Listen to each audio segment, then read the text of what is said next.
né? Vamos falar então um pouquinho do que tem dentro da reforma. Eu pensei em falar desses 4 temas, né? Então, as principais características da reforma, até porque vocês vão poder entrar em detalhes ao longo do dia, os impactos que ela traz na organização sindical, porque acho que esse é um dos pilares da reforma, e aí um pouco da visão das empresas. Eu tenho aqui para compartilhar com vocês uma pesquisa que a gente rodou entre as empresas, que eu acho que mostra muito o olhar do empresariado sobre o que tem na reforma, né? E no final, eu queria reservar um ponto para falar sobre algumas controvérsias já instaladas e como é que está sendo o comportamento tanto do judiciário quanto das empresas. Porque a gente também eu não tenho muito tempo. Vamos falar, então, das características da reforma.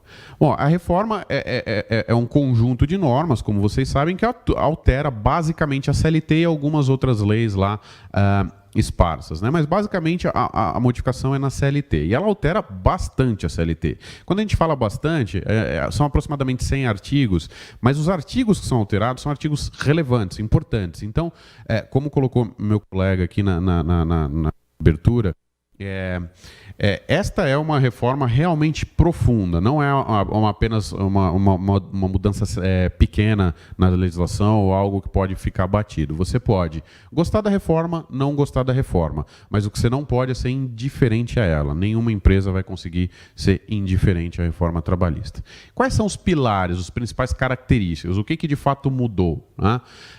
A primeira que mudou é aquilo que a gente ouve desde o projeto de lei, que é a tal da prevalência do negociado versus legislado.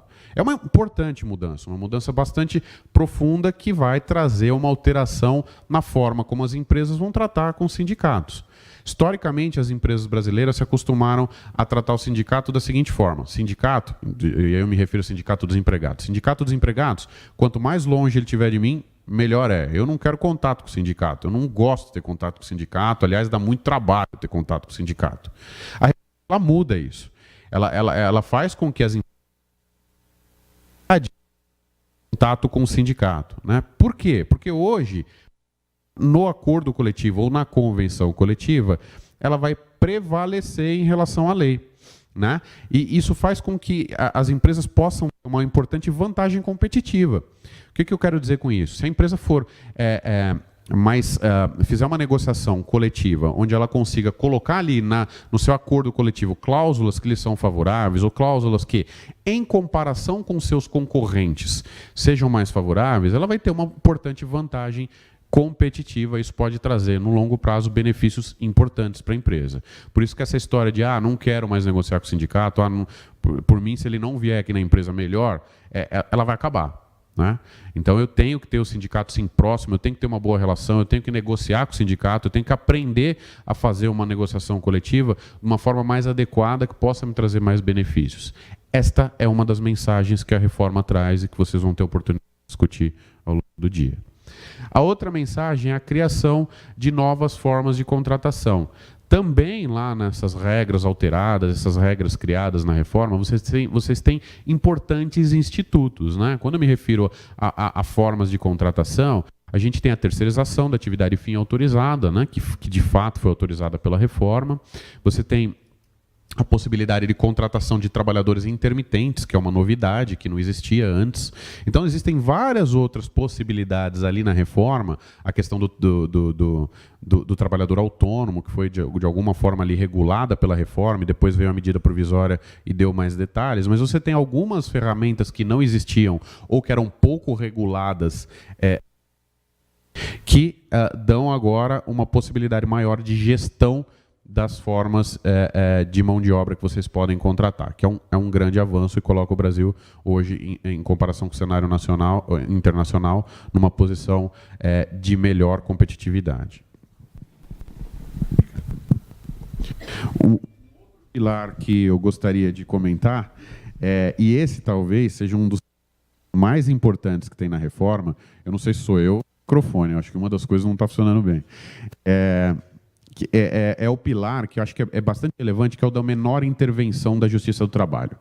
A legislação, a reforma foi construída para dar o seguinte recado para a Justiça do Trabalho, né? E aí me perdoem juízes, desembargadores, mas é uma verdade, está lá na lei, por isso que eu trouxe do jeito que está escrito na lei, não sou eu que estou falando, é a lei.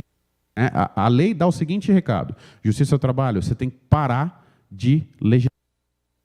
Trabalho, você se acostumou ao longo dos anos a legislar e agora eu estou proibindo legalmente você de legislar. Quando eu me refiro a legislar, é criar súmula e outro tipo de jurisprudência, qualquer outro tipo de jurisprudência que crie novas regras, né?